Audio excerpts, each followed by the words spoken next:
Your outer left knee is talking to you on the golf course. And I don't mean that dull ache that you notice on the drive home. I'm talking about hole 7, something grabs you, and then suddenly you're thinking about your knee instead of that birdie putt you worked so hard to line up.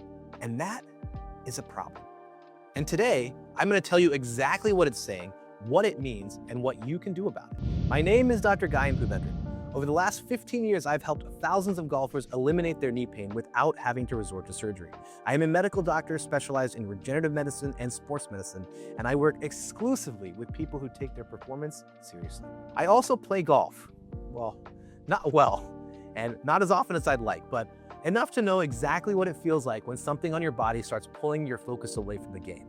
And I also know how much that can cost you. Now, a quick note here, everything today is general medical education. It is not personal medical advice. So if your knee is causing you significant pain, please go see a qualified physician in person. What I can do though, is I can make sure that when you go to that appointment, you're one of the most informed people in that room. Are you ready? All right, let's get into it. Let me tell you about my patient. I'm gonna call him Marcus. He is 50 years old, he's an attorney, and he has a 10 handicap. But for him, golf isn't just his hobby, it is his boardroom with better scenery. He closes deals on the back nine. And then slowly, his outer left knee started showing up uninvited. At first, it was nothing. It was tightness after playing 18 holes. Then he started noticing a little sharpness that started around hole 11. Then one morning, on the 6th fairway, he's lining up his approach shot and he realized he's thinking more about his knee than his yardage. That's when it became a problem. Not because of the pain, but because of what it was costing him. Now here's what most doctors get wrong. They treat outer knee pain like one thing. ITband, cortisone, see you in 6 months. But the outside of your knee is a neighborhood. It is not a single address. There are 4 different structures. There are 4 different patterns. There are 4 completely different fixes. And most physicians, they only check for one. But today, we're gonna walk you through all 4, and I'm gonna give you a framework to figure out which one or which combination is bugging you. Suspect number 1. And if your outer knee hurts on the golf course, there's a very strong chance that this one is playing a role. The ITband runs from your hip all the way down to just below your outer knee. Think of it kind of like the guy wire on a boat mast. It is not a muscle, so you can't stretch it into submission. But when it gets tight, it rubs across the outside of the knee with every single step, every single round, every single hole.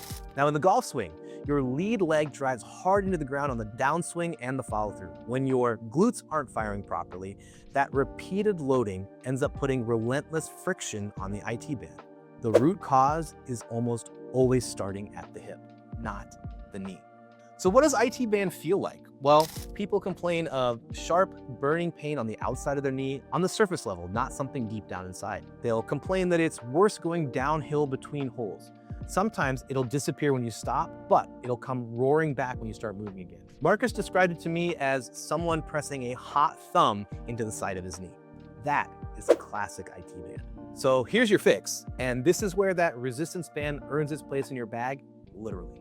Number 1, exercise lateral band walks. Place your exercise band above your knees. Do a slight squat and take 15 steps in each direction. This is my single most prescribed exercise for this problem. Exercise number 2 is clamshells. On your side, band above your knees, do this slow and controlled, open up your thighs like you're opening up a clamshell. Build that hip abductor foundation. The next one is standing hip abduction. You put your band at ankle height and you lift your leg directly out to the side. That stability that you build here is going to protect your knee on every single follow through. Do these exercises 3 times a week. Do them consistently. Don't just do them when the knee hurts. All right, now I want you to pay close attention here because this one gets missed a lot and it matters the most. Your meniscus is the shock absorber of the knee. Think of it like the grooves on your wedge. When those grooves are sharp, you get bite, spin, control. But when they're worn down, or in the case of a meniscus, you have a small tear, you lose precision exactly when you need it the most. The lateral meniscus takes real compression during every pivot and rotation of your swing. So for a guy in his 50s who's playing maybe for 20 years, and now he's playing more because the kids are grown up and he has more time, that cumulative load adds up quickly. So how does meniscus pain feel? Well, it's deeper than the ITband because it's sitting deeper in the joint. It is a dull ache inside the joint, right at the joint line but on the outer part of the knee. Sometimes people will tell me that they feel a catching or locking sensation, like something's briefly getting stuck. Sometimes you'll notice that you have swelling after a round. And the red flag here is, if your knee feels unstable, like it might give way, stop self-managing. That needs a specialist, and it needs it now. If you haven't hit that point, your fix here is something called a terminal knee extension. You had the band anchored at your knee height in front of you with a slight bend in your knee, and now you're just gonna press your knee back to straighten it. What this is gonna do is activates a muscle called the VMO. That's your inner quad muscle that looks like a little teardrop, and that stabilizes the joint with every step and every swing. Do 3 sets of 15 of this. Now, if you suspect this one, especially with catching or swelling, again, make sure that you're getting an in-depth examination and some sort of imaging. The next one is one that gets lumped in with everything else, and it really shouldn't be. So the LCL, or your lateral collateral ligament, that runs from the outer side of your knee, and it does one specific job. It keeps your knee from bowing outwards. Think of it like fence post that keeps your joint from collapsing sideways under load. Now, in golfers, that LCL takes enormous amount of stress during an aggressive lateral weight shift, especially if you're on even lies where your foot is elevated or angled. And now that stress, round after round, can strain the ligament over time. And for guys who are playing hilly courses, this one shows up way more often than you'd think. So what does LCL pain feel like? Well, again, it's tenderness that you can pinpoint directly on the outer side of your knee, kind of mid-joint. It's not really behind it. There is a sense of looseness or maybe a little bit of instability when you push off hard through your follow-through. It's not a burning pain. It is not deep. It is structural. It is a structural complaint, and your knee will tell you the difference. Your fix here is lateral band walks again, but with a different focus. Here, the goal is joint stability. It's not just hip activation. What you're doing here is you're training the muscles that support your LCL so that the ligament is not working alone. Pair that with your standing hip abduction to help reinforce the entire lateral chain that keeps your knee tracking correctly through the swing. Now, if the instability is significant, if your knee feels like it's shifting or it's giving, again, red flag, get it evaluated. LCL injuries exist on a spectrum, and the severity ends up determining the path forward. And finally, the one that's sitting in plain sight that while everybody is sitting here talking about ITband and meniscus and LCL, it gets missed. The popliteus is a very small but critical muscle that runs diagonally behind the knee. Its job is to control what we call tibial rotation. It keeps your shin bone from spinning out from underneath your knee, specifically during the deceleration phase of your swing. So every time you fire through the ball and your lead leg stiffens, that popliteus is firing and working hard and quiet. Now, when it's overloaded and when the hip and core weakness forces it to compensate, the tendon starts to get irritated. And because it lives deep inside the posterior lateral corner of the knee, it often gets misdiagnosed. How does this one feel? Well, this is a deep pain behind the outer knee, not in the front, not in the side, but more in the back of it. It's not really on the surface, it's not really on the joint line, but it's behind the joint. It's worse going downstairs, it's worse on your follow-through of your swing specifically. There is tenderness that you can find with your thumb if you press on the back outer corner of your knee while it's slightly bent. Dull, nagging, and important note here, completely unresponsive to ITband stretching, which is why I see guys chasing the wrong fix for months. Your fix here is, again, lateral band walks with a slight twist. We're gonna do a torso rotation with this. It's the same setup as the lateral band walks from before, but at the end of your step, you're gonna do a slight rotation towards your torso, or of your torso towards your lead leg as you step. Think of this as replicating the rotational demand of the downswing and training your stabilizers to take the pressure off the popliteus tendon. Again, don't self-manage this one for long because popliteus tendinopathy becomes chronic very fast, and a chronic one is much harder to treat and harder to manage. 4 diagnoses. Here is how we start telling them apart. Location, quality, trigger. So the first one, location. If the pain is along the outer thigh above the joint, most likely your ITband. If it's right at the joint, on the joint line of the outer knee, think meniscus. If it's on the mid portion of the outer knee, but closer to the surface, think LCL. And if it's deep behind the outer corner, think popliteus. Next one, quality. Is the pain burning on the surface? Again, ITband. Is it a deep ache with catching or swelling? Think meniscus. Do you have instability when moving laterally, or does it feel like it's loose? Think your LCL. And is it a deep ache that's in the back of the joint and it's worse with rotation? Think popliteus. And last, The trigger. Is it worse going downhill between holes? Think ITband. Is it worse after sitting in the cart and then standing? Meniscus. Is it worse when you're pushing off through with lateral give? LCL. Or is it worse specifically on the follow-through and the deceleration phase of your swing? That's your Popliteus. These are a starting point, not a diagnosis. But now you know the right questions to ask, and that is where everything starts. Now, let's take a beat and let's talk about where medicine actually is for the right patient. Most guys come into me and they've only heard of two options. We're gonna do some anti-inflammatories and hope, or you're gonna go to surgery.